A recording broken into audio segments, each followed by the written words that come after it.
Tak jsem se po mnoha letech sešel s mým známým, také bývalým kolegou a hlavně ve své době vynikajícím terénním motocyklovým jezdcem evropské úrovně, zasloužilým mistrem sportu panem Miloslavem Součkem. V roce 2018 vydal knihu Srdcové eso, kde zachytil vzpomínky na svůj život a především na svoji kariéru motocyklového jezdce. Vycházejíc z této knihy požádal jsem Mílu o doplnění dalších informací a zároveň na video zaznamenal náš rozhovor. Bylo by škoda přijít o svědectví člověka, který jednak úspěšně reprezentoval republiku, podílel se významně na propagaci motocyklového sportu, stejně jako na vývoji motocyklů ESO v Divišově. V roce 1957 byla ve Stříbře založena pobočka Autoklubu České republiky. Míla se stal členem v roce 1958. Za zmínku stojí, že v době natáčení v létě 2025 bylo Mílovi 94 let. Ještě organizační poznámka. Fotografií uchovává Míla opravdu hodně a nebylo možné všechny stejně jako mnohahodinové vyprávění do videa zahrnout. I tak to je koukání na více než hodinu. Ale uchovávám veškeré materiály a třeba se k tématu ještě vrátím. Já když jsem byl v té straně, tak ono potom v 70. roce byly ty prověrky. Tak já jsem na tu prověrku šel a nesl jsem si s sebou na A4 papíru žádost o zproštění. Aby tě pustili. Aby mě pustili. No. A oni nechtěli, oni soudou, my tě dáme ještě jednu šanci. Já si říkám, já žádnou šanci nechci, já tomu nerozumím. Nechci být brzdou v dalším vývoji tohoto státu, jsem řekl, jo. A oni potom řekli, tak dobře, tak víš, jak to udělám. A tak teď soudruzi řekli, to tam byl ještě ten, ty ho budeš znát, Macháček. Jak se jmenoval předseda strany ve Stříbře? Macháček. Strany ve Stříbře nebo v Geoindustrii? Ne, ve Stříbře, komunistické strany ve Stříbře, pan byl členem to ani nevím, to jméno znám, ale Macháček, jako... to je jedno. A on mi řekl, přijdete ještě jednou k dalšímu pohovoru a tam to vyřešíme. Ale když jsem tam přišel, tak jsem dostal jednu jedinou otázku a bylo to vyřešeno. Jak vy jste se vůbec dostal do strany? Na začátku já vycházím hodně z té knížky. No. Na začátku si chtěl jezdit terén nebo silnice? Nebo to bylo takové otevřené? V té době všichni jezdili všechno. Nejenom já. Jo. Jezdil silniční závody a když jel terén, tak jel terén a když byla soutěž, tak jel soutěž. Prostě byl to motocyklový jezdec, tak jezdil všechno. Jezdil všechno. Spíš to byla otázka, jaký má stroj, jestli prostě jestli je schopný jet. Pač já jsem si z toho terénáku udělal tu ránu silniční, ne? Dali jsme tam místo toho sedla gumového, jsme tam dali prkínko, řidítka jsme dali takovýhle berany dolů, vohnutý a už z toho byl... Aby si měl menší odpor. Abych měl menší odpor, abych se mohl na to lehnout. No a ta specializace potom ale na motor zůstal stejný, rozumíš? A já jsem prostě, tam jsem zjistil, že při tom terénu já tím svým, že to lepší umím, tak můžu... Než silnici, tam nemůžeš nic přidat, tam dáš plný plyn a to, co je v motoru, to tě prostě strká dopředu. Jo. A když tam máš malý výkon, tak nemáš šanci vyhrávat. Ale ta šikovnost se projeví spíš v tom terénu. Ta šikovnost se projeví, protože tam si na to umí lehnout a dá ten plný plyn každý blbec. No, víš? To víš, asi by s tebou Franta Šťastný nesouhlasil, ale... Nesouhlasil, ale je to tak. Tam to vyhrává prostě síla motoru. Jo. Ani ne tak je, ale Franta, říkáš to dobře, ten by se mnou diskutoval, pač on uměl jezdit i zatáčky, to je fakt, no. Jenomže, hele, já jsem měl třeba silniční závod v Nepomuku, tam zatáčky byly a pak jsem měl v Chebu městský okruh, tam byly asi 3 nebo 4 zatáčky, co tam můžeš dohonit v zatáčkách, nic. Plný heft a víc neuděláš, jako no, jasně no. Takže tuto byl důvod, proč jsem jezdil všechno, protože tehdy to bylo zvykem, tehdy prostě všichni se pokoušeli jet všechno. No. Ale s tím souvisí jedna otázka. Ano. Jestli tě ten tatík měl tak rád, že ti koupil novou mašinu, ty jsi si předělal hned. No, hele, tuto je zajímavá otázka. Táta z toho nikdy velkou radost neměl. No ale dopřál ti to.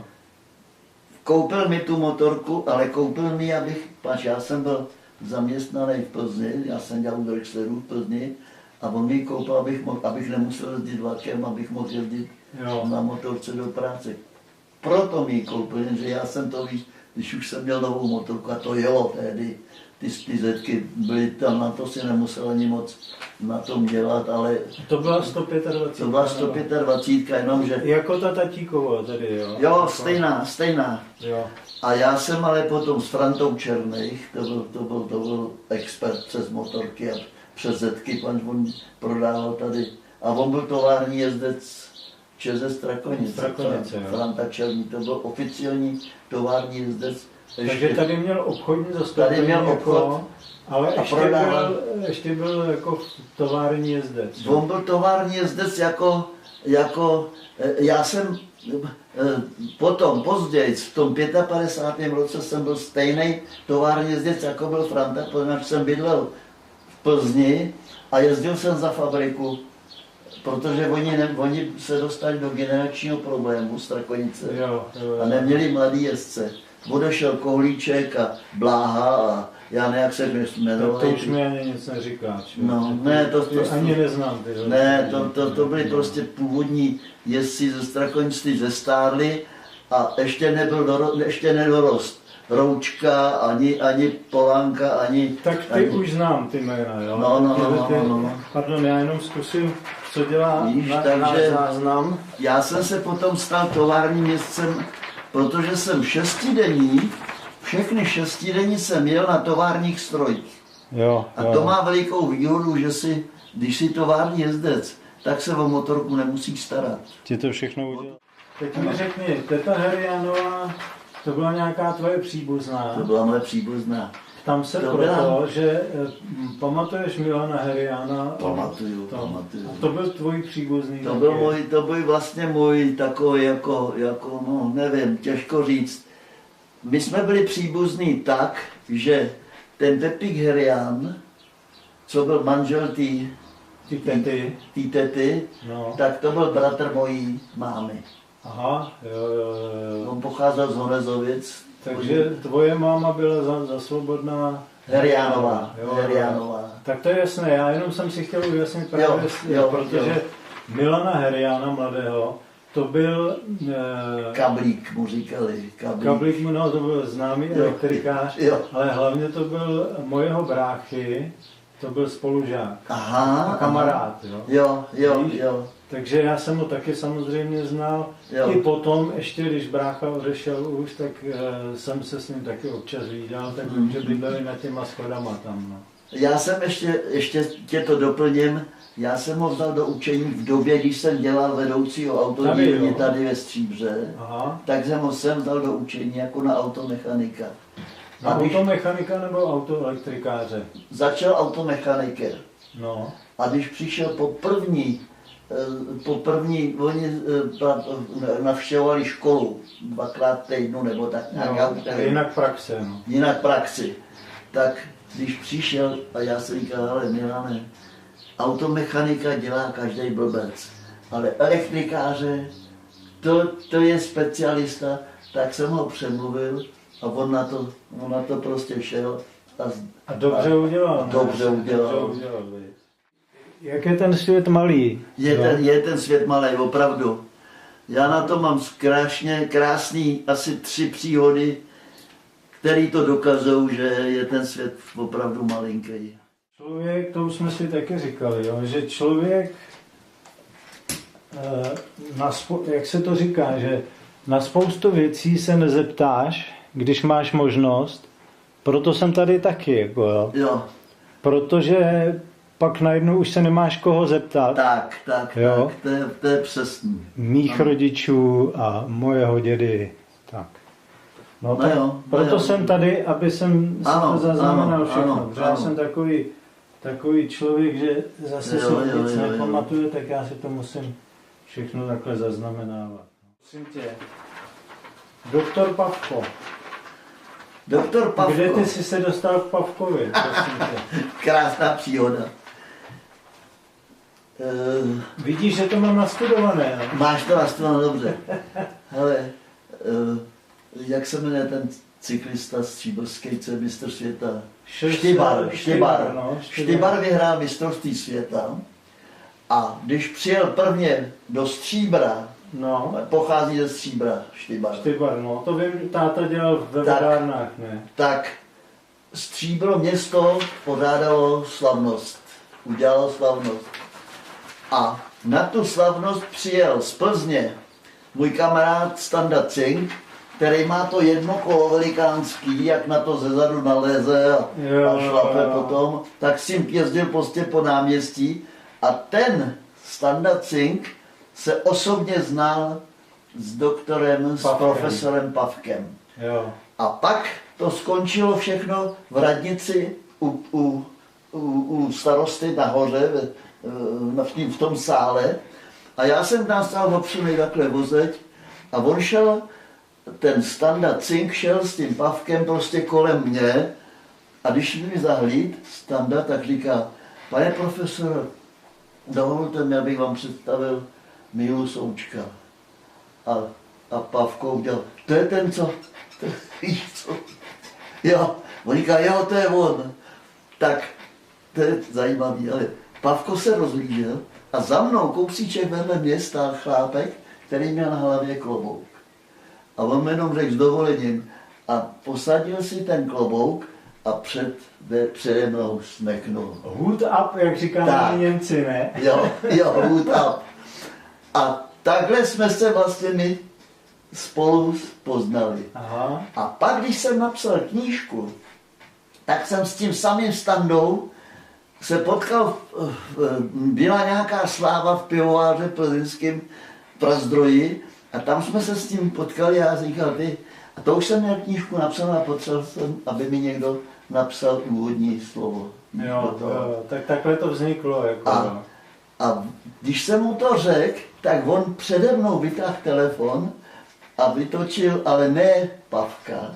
On měl ještě jednoho, který je mu prostě daleko blíž a ten známej, on píše motoristické knížky a teď si nevzpomenu, jak se jmenuje momentálně.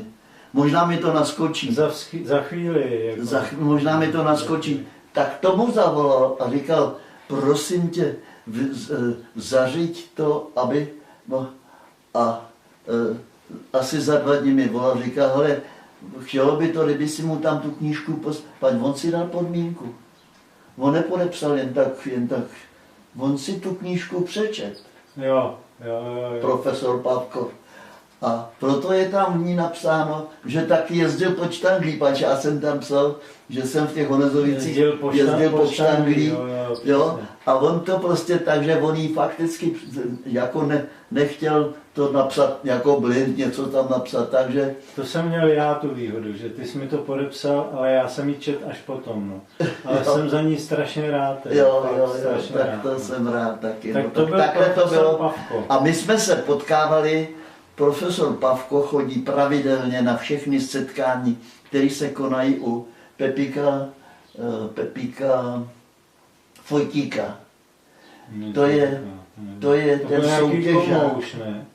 Ne. To je soutěžák jeden z nich byl, jeden byl velký, a nevím, jestli byli příbuzní, to nevím, ale tu ten měl štěstí, tu ten pan Bříza byl ředitel mototechny, pražský mototechny, ohromný zvíře, vysokánský.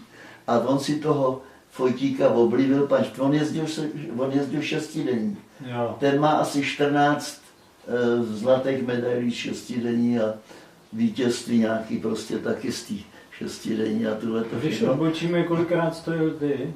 Já jenom 4. 4, jo. Dobře. Všechny 4 na zlatou.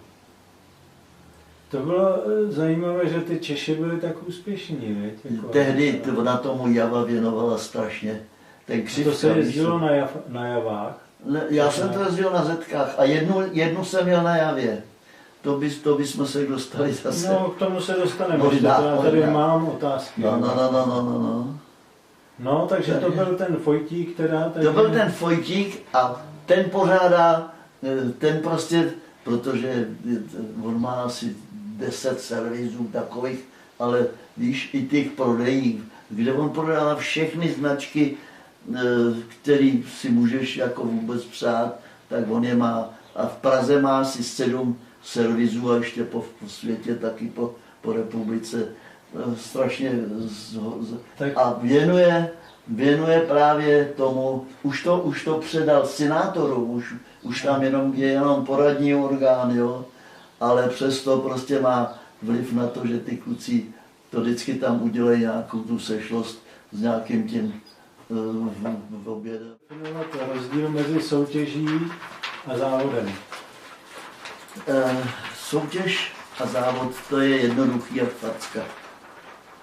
Co já to tady mám za brýle? Soutěže, včetně těch 6denní, se jezdí na normálních silnicích a cestách, ale i v terénu po cestách. Jsou tam terénní vložky a většinou na konci těch 6denní, po těch 6 dnech, se jede 1hodinová rychlostní vložka na silničním okruhu. Jako. To je soutěž.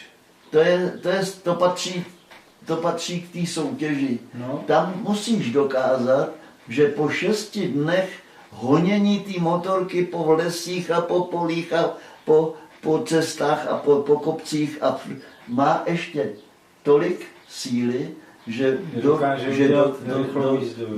oni jsou tam předepsaný rychlostní průměry, tomu se říká hodinovka, tam tě předepíšou na 125, tě udělají, já nevím, 75. Jako průměr, i s těma zatáčkama a ze vším. No a máš co dělat, aby si to... A to se dělá jen na konci nebo i na začátku? To se dělá na konci, úplně na konci. Po skončení 6denní se jezdí ta hodinovka. Ale teď už zase ne. Teď je to jiný, pač ono se to mění. Takže teď místo každý den po jízdě krajinou, po silnicích, tak je terénní závod. Každý den. Jo? A tam se normálně závodí na 1., 2., 3., 4. No a to se za těch 6 dní potom sečte a udělá se celkový vítěz. To za nás nebylo. My jsme prostě všichni buď to dali v tom čase bez trestných bodů, to byl můj případ. Já jsem všechny 4 dojel na zlatou medaili, to znamená, že jsem se nespozdil nikdy ani o 1 minutu, nikde. Pač za každou minutu byl bod trestnej. No ale to si jel individuálně, to bylo jako družstvo, ne? Nebo... To jsme byli družstvo a klasifikace pro každého individuálně. Brácha Antonín. Brácha Antonín. Ještě žije tvůj brácha? Ne, už je po smrti. V roce 18 zemřel. Byl o 2 roky mladší než já. A zemřel dřív než ty? Zemřel v 18. roce. A ten se nevěnoval tomu sportu jako ty? Takhle. Bráška, ono to bylo tak. Já jsem začal jezdit v 49. roce, v 50. už jsem začal vyhrávat, v 51. a v 52. se nastoupil na vojnu. A ta motorka tady zůstala stát. Takže bráška na nic nečekal, skočil na ní a prostě jel. Odjel si, tehdy si musel udělat aby si dostal licenci závodní, tak si musel odjet pár těch soutěží, víš? A tady je ten rozdíl. Ty soutěže se nejedou na čas, na rychlost, na první, druhý, třetí, ne. Tam jenom prostě to je soutěž pravidelnosti. Že to musíš absolvovat v předepsaném čase. A když přijedeš pozdě, dostaneš trestní bod, když se zblázíš a přijedeš dřív, tak dostaneš taky. Špatně. Tam se čeká, tam se před tou časovou kontrolou, to je rozdělený na úseky a na konci každého úseku je časová kontrola, kde jsou hodiny, tam musíš dát, máš jízdní výkaz, tam musíš strčit, on tě to vrazí čas a takhle. No a na konci se ty to vidíš sečte. Ty hodiny jako vidíš, takže můžeš počkat. Jako nebo... Ne, ty hodiny vidíš, ale my jsme měli hodiny na řídítkách připevněný. My jsme měli přesně, hele, tachometr, který odečítal. Čili já, když jsem věděl, že mám do druhé kontroly 38 km, tak jsem si tam natočil 38 a ono mi to, kdykoliv jsem se na to podíval, tak to ukazovalo zbytek kilometrů kolik tě zbývá do kontroly. Té časovky. Jako. No a taky jsem si vždycky nastavil na těch hodinách, to byly anglický to zbrojovka přivezla z Anglie, víš, s ručičkou, kterou si nastavil, postavil tam, kdy tam musíš být. Takže si kdykoliv věděl, kolik tě zbývá minut a kolik kilometrů. Ale muselo se to hlídat. Prostě. Muselo se to hlídat, no, takhle to bylo, no. Tak to byl bratr Antonín. Jo, a to jsme nedopověděli. Brácha začal prostě a jezdil dobře. Zvěděl si tu licenci, pak tady závodil a já jsem to u pana Mošny, to byl velitel Dukly, Praha. No. Já jsem mu to bylo to ATP, nebo jak se to jmenovalo? ATK, Armádní tělovýchovný klub. A já jsem mu to tam prostě vyřídil, že ho v na době vojnu ho vzali taky. Takže my jsme, já ten druhý rok a on první rok jsme spolu byli ve stejném klubu. Ve stejném klubu v ATK. Takže se toho zúčastnil a potom už dál to po vojně už nejezdil? No, k tomu se dostaneme. Když já jsem odešel do civilu, tak jsme se jednou potkali Příbrami. On jel na té vojenské motorce a to bylo udělané ve fabrice, to bylo jako tovární stroj. Jo? A jednou mi předjel, opravdu v té Příbrami byl přede mnou, no jenomže potom on se brzy oženil taky.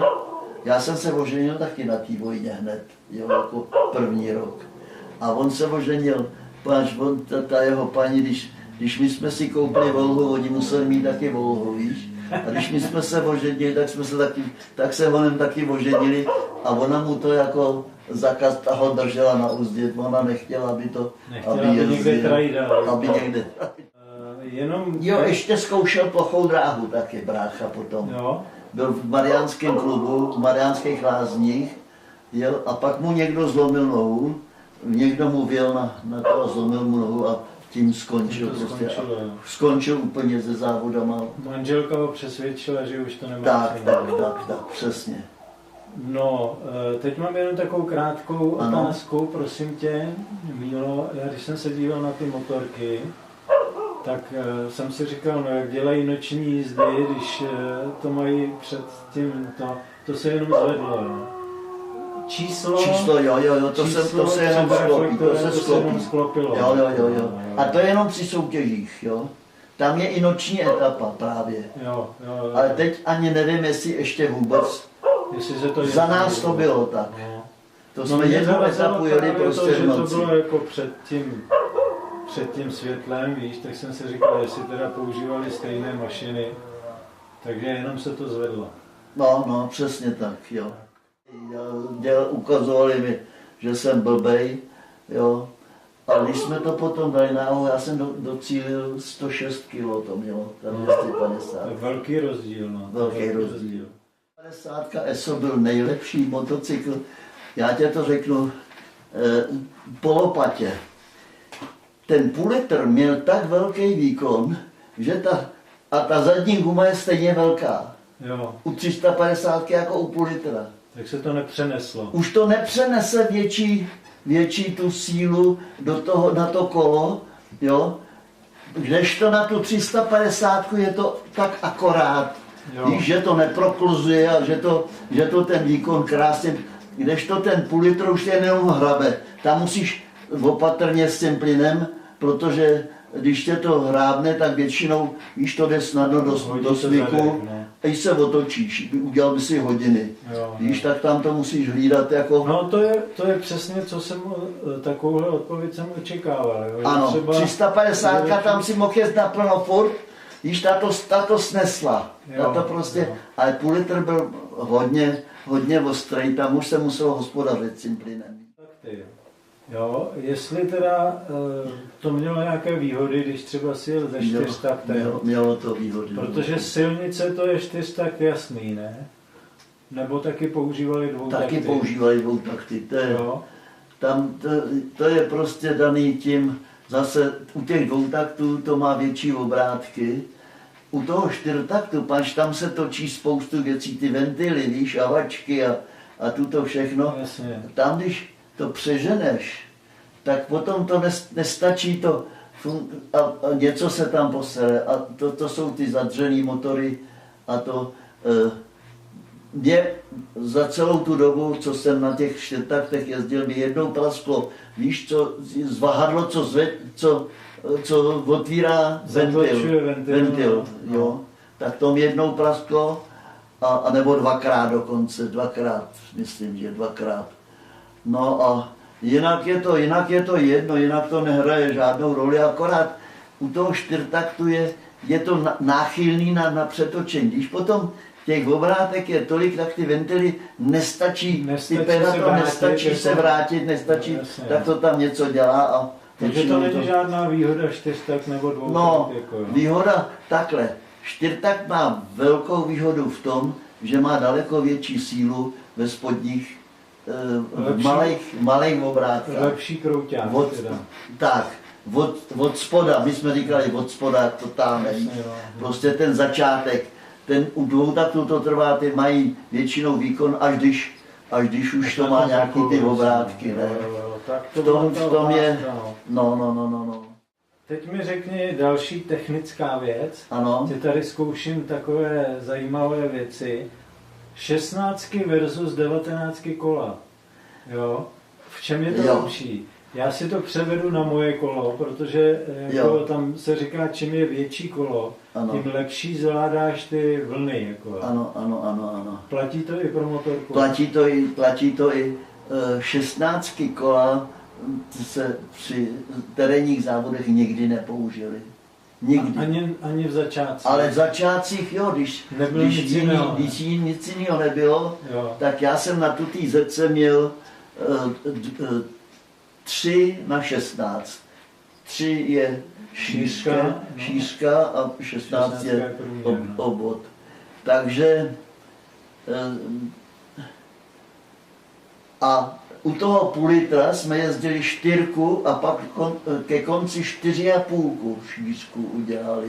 I vepředu, i vzadu? Ne, jenom vzadu. Vzadu, jo. Vepředu jsme jezdili 3 a vepřední jsme si dávali větší. Tam jsme dávali 21. Ještě větší? Větší než je. Jo. Původní ta zetka tuta, tam měla 19 vepředu jako vzadu. A pneumatiky ty měly stejný taky. 3 vepředu i vzadu. Jo. Ale u těch teréňáků se dozadu montovali. Zajímavý bylo, já jsem měl první Čechoslovák, jsem měl Dunlopa pneumatiku s drakákem. No to jsem četl v té knížce, no, že jste to sundali z nějaké kávy nebo co, ne? Rudla Strnad Slekšic to našel, měli na hasičskou káru. Jo. Koupili někde hasičskou káru a on jednou na schůzi, když jsme si stěžovali, jak nám to klouže, ty zadní kolo, to musel být velký rozdíl, ne? To je velký rozdíl. A já jsem potom, to byl ten 50. a 51. rok, kdy prostě všichni jezdili na hladké gumy a já byl drapák. To jsem byl pán, to víš, to jsem si mohl dovolit. O 2 třídy lepší, ne? To nejde přirovnat vůbec, no. Jenomže na konci 51. roku už to Barunka začala taky dělat, takže pak jsme byli srovnaní. To mi jenom pasovalo v 50. a ten 51. rok ještě taky. Teď tady mám takovou krátkou vzpomínku na Aero 150, na ten nákladáček, s kterým jste jezdili po Evropě. Jo. To má můj soused, představ si, můj soused jí má na zahradě. 1,5 tuna je to. No, 150 malý nákladáček. No. Já nevím, na co to sbírá, on má třeba takových možná 10 trabantů a 10 warburků a tohle to tam má taky, no. Ale já jsem s tím prvně jel v roce 1956, když jsem jel s Číškem, jsme jeli na první závod do zahraničí, do Francie, do New York.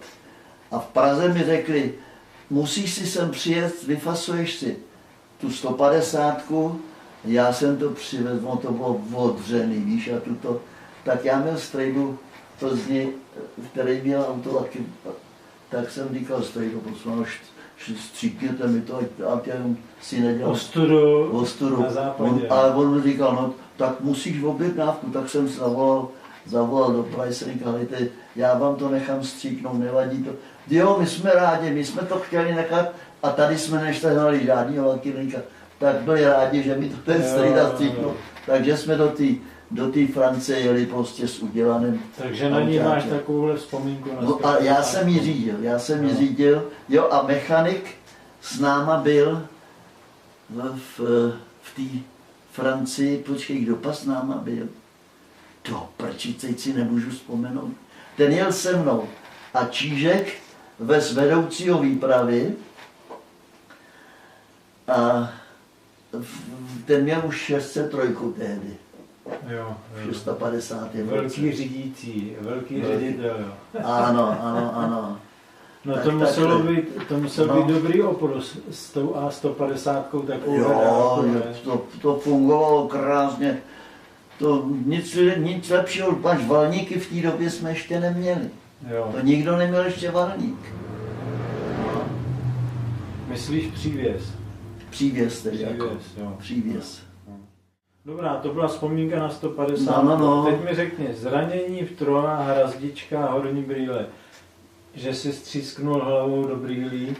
Ne, jinak to bylo. Nebo jak to bylo? To bylo v roce 60 v německém vzpomenu si. Poslední závod seriálu mistrovství světa 250. A já jsem tam vyskakoval jsem prostě a jednou se mi to nějak to prostě přehnal a potřeboval jsem tu váhu přenést a jak jsem to tak zatáhl, ty řídítka, tak ta hrazdička mi tadyhle, prostě jak jsem jí, tak mi zlomila tadyhle nahoře 2 žebra. Ale nespadl jsem s ním, nic, dopadl jsem a prčel jsem dál, ale bolelo mi to, no, tak jsem pondělí po závodech jsem měl do Prahy, to jsem bydlel v Divišově, tak jsem jel do Prahy, do Střešovic, do vojenské nemocnice, tam o nás pečovali a doktor Bednář, nahoru. Hele, ty žebra, to byl poslední závod, který oni to naskočí. No já to tady mám jako troa. Trojes. Vidíš? To jsem vyčetl z té knížky, tady je trojes. Hrazdička. Jedinou fotku z toho závodu. Počkej, já ji ukážu.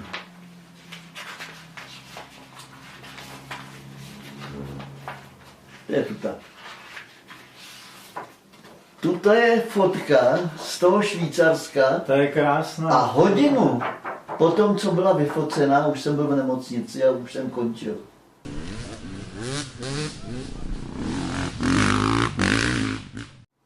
A to bylo před závodem? To bylo před závodem. No, tady vypadáš jako čert. No, to bylo po tréninku, jo, po tréninku. Takže špína, jasně, no. Ano. Blátem, po tréninku. A já jsem ji neznal, tu fotku. On mi ji poslal ten můj přítel z Francie. Ten ji někde našel. Aha. A poslal mi ji. No já jsem si říkal, co máš fotek, teda to je z celé Evropy asi. Jo, ale a on říkal, víš, odkud to bylo? A já jsem a podle ty pětky jsem zjistil, že to bylo Švýcarsko a já jsem mu odepsal zpátky, že hodinu potom, co vznikla ta fotka, už jsem byl v nemocnici a už jsem končil. Protože tam se mi stalo jedna věc, to je velice zajímavý. Handrkoval jsem se žvejákama, pral jsem se v zatáčkách a oni mě vytlačili jako zven z trati a já jsem zavadil stupačkou a brzdou, tam mám stupačka. To tam je v té knížce, že ta brzda se dostala pod to. A tu brzdu mi to zarazilo pod motor. Ale a pak to já jsem nevěděl, jo, pak jsem ji nepotřeboval. A pak jsme jeli po rovině, úplně po rovině louky a končilo to jízdou do rokle a zase na druhé straně ven a dál v rovině. To je to, jak tam skočil na druhou stranu. A já jsem skočil až na druhou stranu. A jak jsem dopadl, tak jsem břink bradou o vidlici nebo o řídka, já už nevím o co.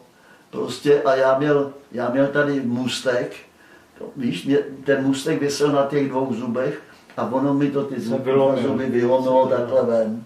Fuj, jenom si to představím, fuj. A už mi vezli, hele. Tak to byl první závod mistrovství Evropy a bylo to v Pajerne se to jmenuje, Pajerne.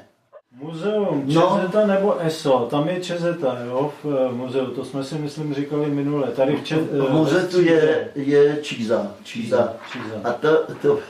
A je tam úplně, ona to není ta, co jsem já měl, pač tu brácha ji zašantročil, a i to prodal, když já jsem skončil po vojně, tak jsem si stejně dělal novou motorku, ale to je jedno.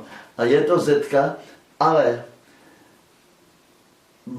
jeden pán z Prahy mi volal, že se byl podívat ve Stříbře v tom muzeu a že se mu to strašně líbilo a říkal, ale pane Souček, ta motorka, co tam stojí, s tou byste roučku nepředjel.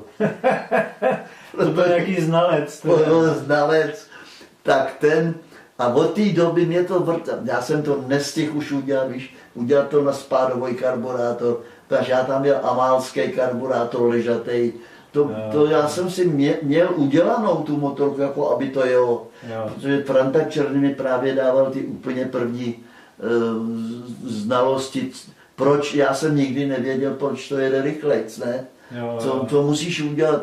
No tak nejdřív útočit hlavu, ne? Snížit, zvětšit kompresi a pak kanály, no a jedno s druhým, ne? Takže to až postupem času jsem to všechno tohleto doháněl, no. Další otázka je, prosím tě, když jsi ten ESO příznivec, jako, tak plochodrážní mašiny, ty měli vždycky ESA, nebo mají ESA, nebo mají JAVO, nebo co ne, mají? Vždycky měli jenom takhle. Pan Simlandl původně udělal ten motor pro plochou dráhu. Jo. A pak dostal ideu, že ten vlastní válec s tou klikou použil pro motokrosovou a převodovku a spojku použil z Javy. Aha. Z půl litra Javy. Takže to bylo, no počkej, z půl litra to byla ta původní 500 s tím velkým bubnem. OHCčka. S tím velikánským bubnem. Velikánský bubny potom měli. No první ne, ale potom to měli jako... No. Ale jenom motor prostě, ne? Těch nebylo moc, těch JAV. Ale jo, pár jich udělali. Jenomže oni potom v 56. roce Ne, oni to přestali dělat, myslím, že asi v 53. roce a pak už oni dodávali náhradní díly a my jsme je skupovali ze všech mototechen po celé republice. Ty náhradní ty díly které my jsme potřebovali, až tam byly pro to ESO, všechny. Kolečka, rychlostní skříně, řídelky a tuto všechno, to se všechno použil, to použil pan Simandl z Javy, aby nemusel vymýšlet svoje, víš, protože to bylo tehdy... No a teďka, když jezdí teda to, tak co to je teďka ty ESA, ty ne, teď se musíme vrátit k tomu, té plochý dráze. On původně Simandl, takhle, úplně původně, Simandl začal dělat náhradní díly pro Jeepy. A Jeep byl anglický motocykl na plochou dráhu. Motor, dlouhozdvihovej. Takže to se dovážely jako mašiny z Anglie nebo odkud? Z Anglie se to sem vozilo, jenomže a rámy byly rámy si dělal, každý si dělal rám sám. On dělal náhradní díly pro ty motory Jeep, protože oni je nemohli, když někomu praská ojnice, on ji nesehnal. No a pan Simandl mu ji udělal.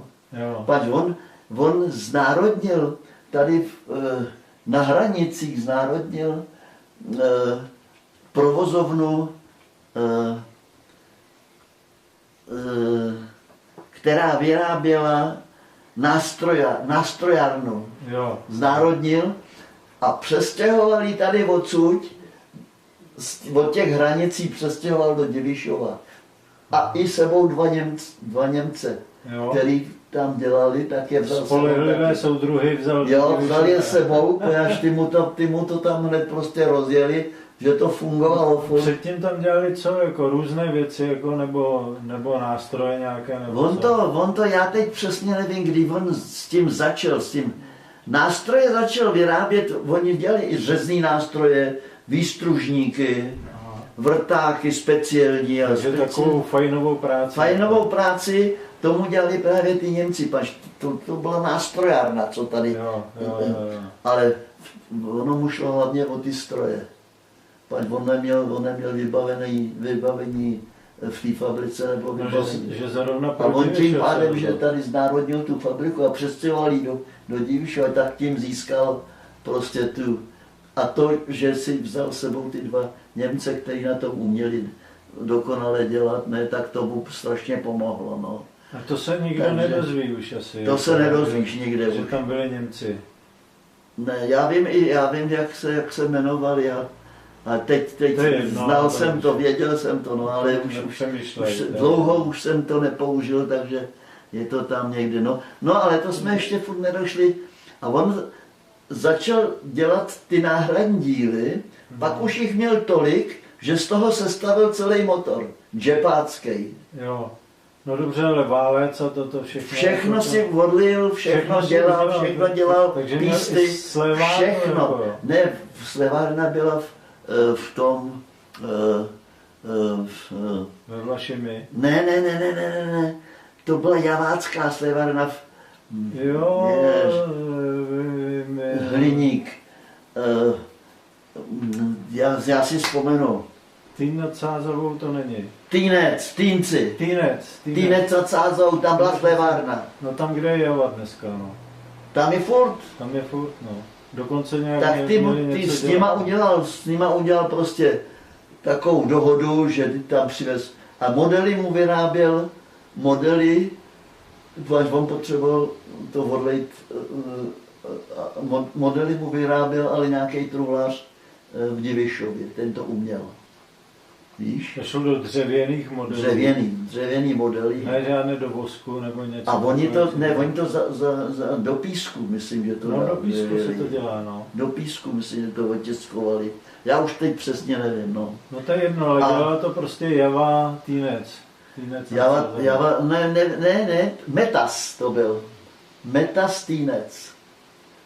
Byla slévárna. Aha, tak to nevím. A Java byla vedle hned fabrika, na motocykly byla hned vedle.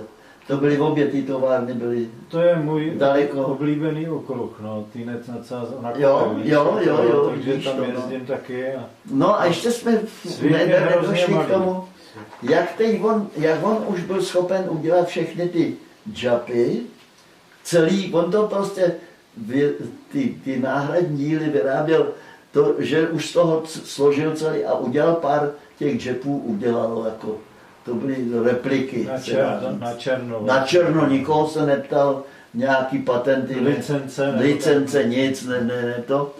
No a pak ho našel, pak mu naskočila myšlenka, ty džepy, ty měly 100 mm zdvih, to byl válec jako dlouhatánský a to.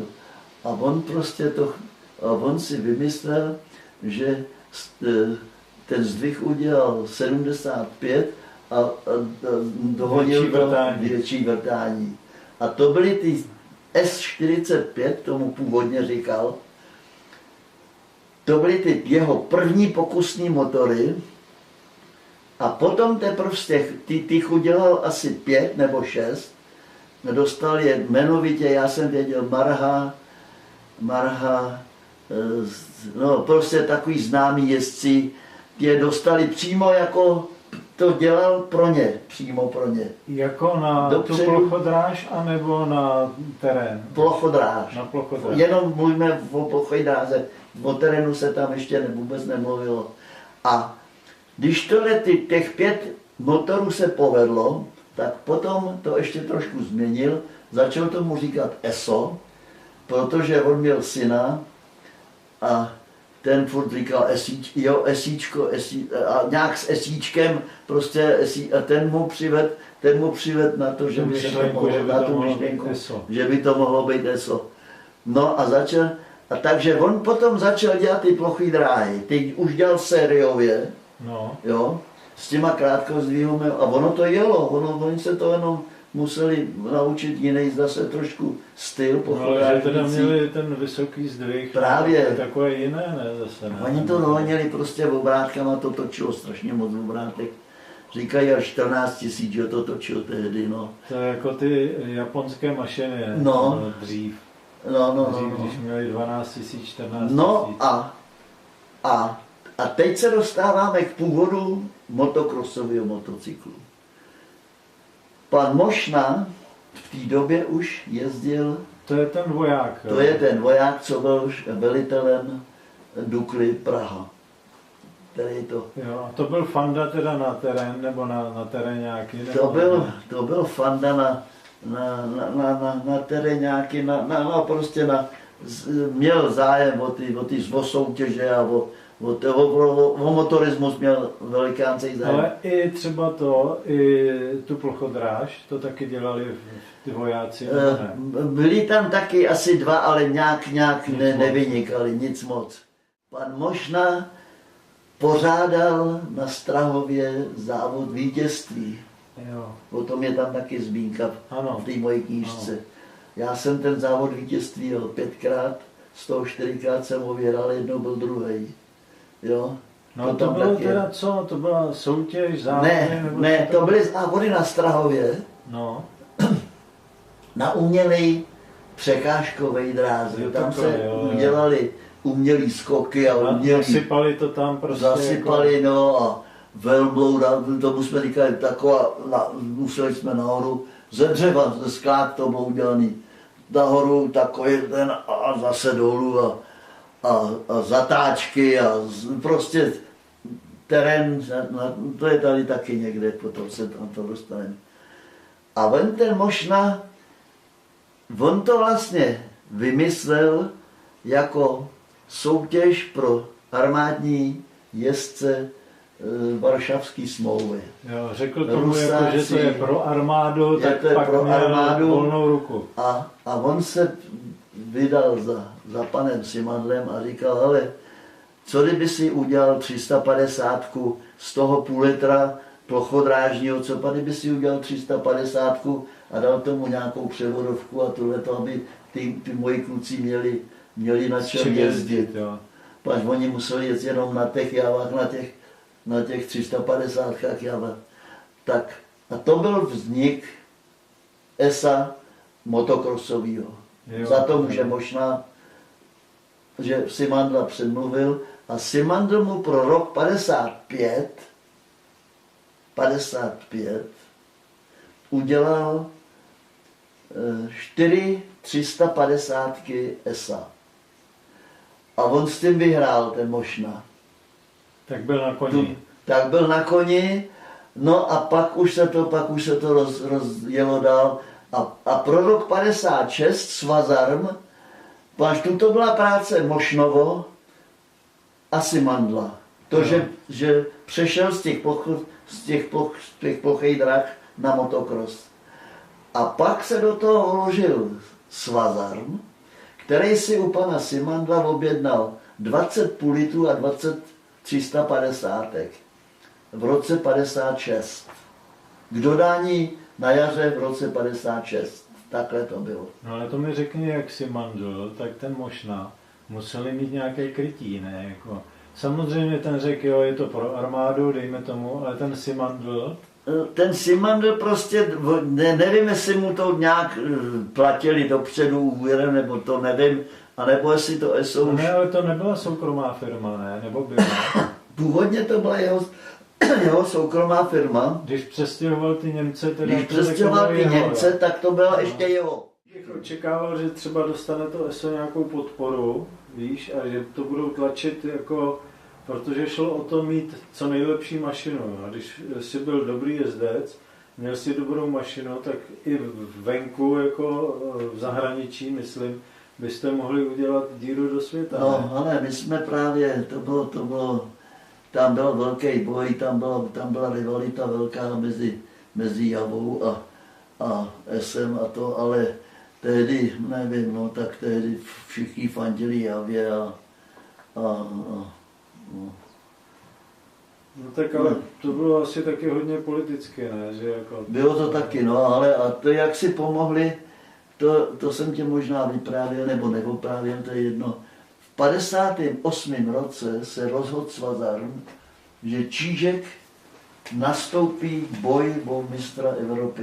To se říkal, no, že si mu trošku jako... A že jsem ho v té době už předjížděl občas, tak se pojistili tím, abych já mu neukradl nějaký body na těch závodech, tak já tam prostě nepojedu. A já jsem byl vyřazený z reprezentace. No, to je politika, no. To prostě byla politika, no.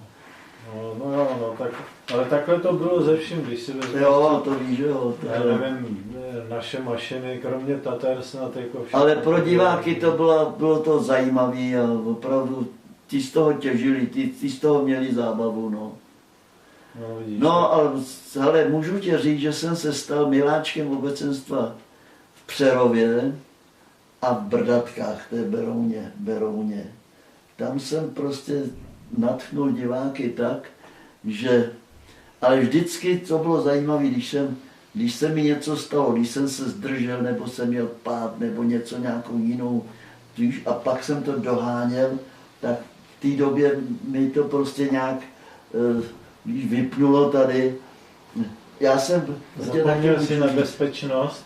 Tak, já jsem vždycky, každý den, vždycky před startem mi mamina říkala, ale jeď opatrně, vykašli se na to, jeď opatrně. Jo. Tak jsem jí slíbil, že jo, ale to jsem nikdy nemohl splnit, protože kdybych byl opatrně, tak jsem nevyhrál žádný závod. Tak jsi nebyl nikdy žádný ne.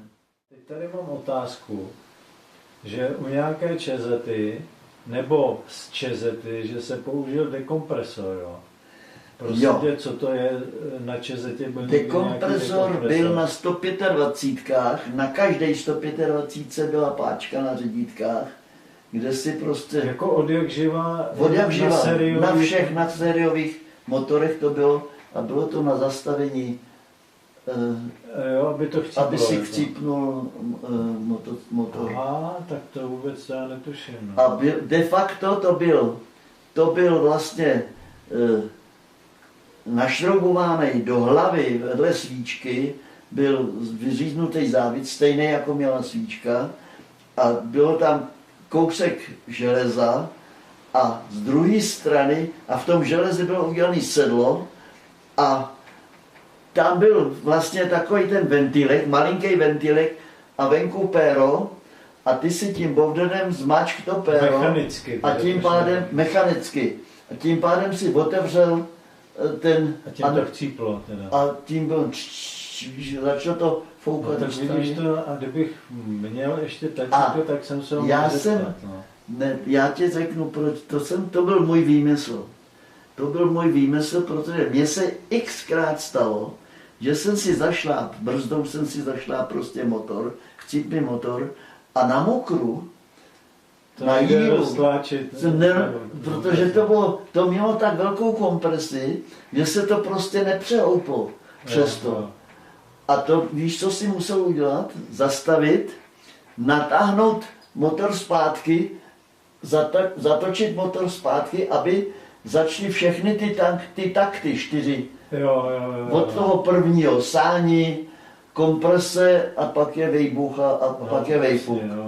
Protože jinak před kompresí se to nepřetočilo. To nemohl přetlačit. Jako. Tak proto jsem si tam já dal ten dekompresor, když bych si býval zašláp ten motor, tak jsem jenom udělal a ono to přetočí a ono už to hned zase to chytne, víš, to chytne. No, počkej, ale roztlačit jako a nebo našlápnout? Já mám myšleno, že když jedu z kopce, si zašlápnu brzdou motor, že bych chcípne. Takže jsi pořád v pohybu. Jako... Že jsem v pohybu. Ale dekompresorem to odlehčíš. Jako... Ale jsem v pohybu, jenže ta pneumatika prostě místo, aby zabrala a přetočila to kolo, tak se šoupe po zemi a ten motor se neroztočí. Kvůli tomu jsem to tam dělal. To jsem měl jenom já, to nebylo, to se nedostalo do výroby, to mi tehdy neschválili. Hele, tuto je fotka ze závodu v Berouně, tomu se říkalo Brdatky, se to jmenovalo, ta vesnička tam.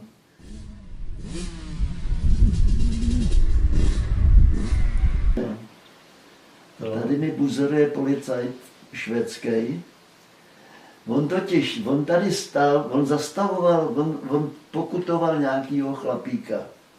No. A já jsem kolem nich, jak jsem profrčel, tak tomu chlapíkovi spadl klobouk.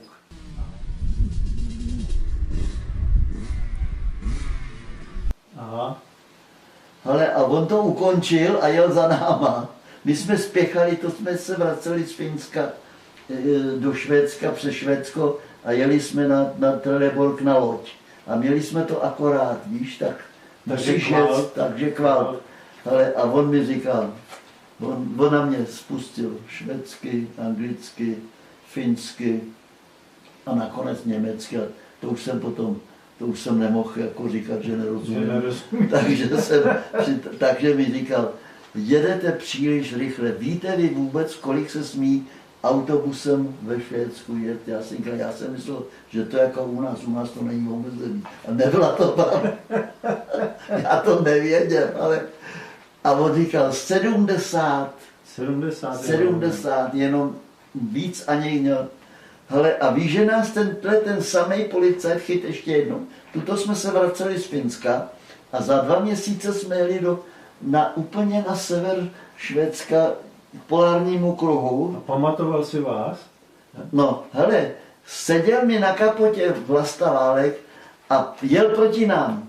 Říkal, hele, to je ten policajt, co nás minule zastavil, jo. Jo, a teď kontrolovali, oni vzadu bylo okýnko, víš, a koukali krsty motorky tam a najednou tam byl, jak on má anténu na tom. Jo. Tady ani nemá, tak prostě má tady anténu, je tam anténa, já ji nevidím. Jo, to je ona. Jo. Tak, hele, teď se předháněli. Nejlíp se to povedlo Krajčovičovi, říkal, vyzkoušaj mu brzdy. Kdybych přišlápl na brzdy, tak do nás narazil a byl pod něj pokoj. Ale tak on za náma jel, pak nás předjel, zastavil, rovnou německy, věděl, že to... Už tě znal, my jsme měli popsaný autobus, víš, Čechoslovakia, ESO, Java a to, takže to nemohl se spléct. A říkal mi, jsem rád, že už nejedete tak rychle jako posledně, pač schodil ten průvod, mu schodil klobouk tomu chlápkovi. Ale stejně jedete rychle, ještě jedete rychle, jo. No to ale jak to odhadne, to by si uhádal, ne? Tak jako když a jo, ne, a nic. Ale zkoušel tě, no. Zkoušel. Jenom mi řekni, proč jezdí tady ty auta vlevo? Ve Švédsku se jezdilo vlevo v té době. Jo. To víš. Aha. No, ale to dneska už neplatí, ne? Dneska já teď nevím, jestli už jsou vpravo teď, nevím. Ale to bylo tak, tady si na tom závodě ve Finsku si zmáknul Čížek zápěstí. Zlomil, víš, měl nějaký. A odvezli ho z tratě rovnou do nemocnice, na rentgena, tam odsud rovnou na letiště, protože on si to nechtěl nechat ve Finsku opravit. Jako, nevěřil Finsku. Nevěřil. Tak, hele, a vedoucího dělal nějaký šmaus z Plzně. Po závodech přišel, takhle cinkal klíčkama od autobusu, říkal, tak a domů jedeš ty. To je krásná fotka, tu je fotka z Rakouska z roku 59, ze Sittendorfu, když jsem tam tehdy, tam jsme dojeli, já byl první, Čížek druhý a Kmoch třetí.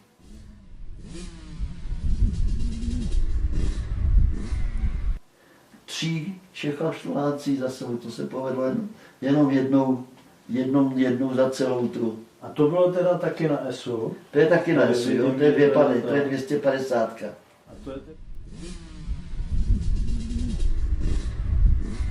A to je teda ta, co ti pálila tu nohu?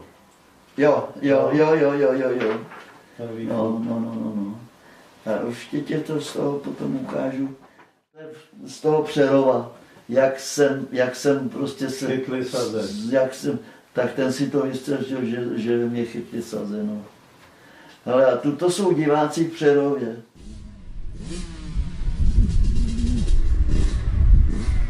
Z 60. roku, protože já jsem to zjišťoval, v 60. roce byl Ervin Krajčovič v Dukle. Proto to vím, jinak bych to býval nevěděl. Ale jsme tam.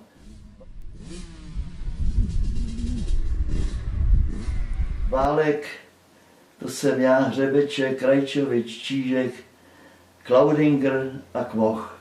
Taková banda pohromadě. Ani nevím odkud, kde se to... Taky pěkná fotka, ta fotka. To je jediná fotka z Anglie. Jak se to jmenovalo? Shrubland Park se to jmenovalo, ten závod.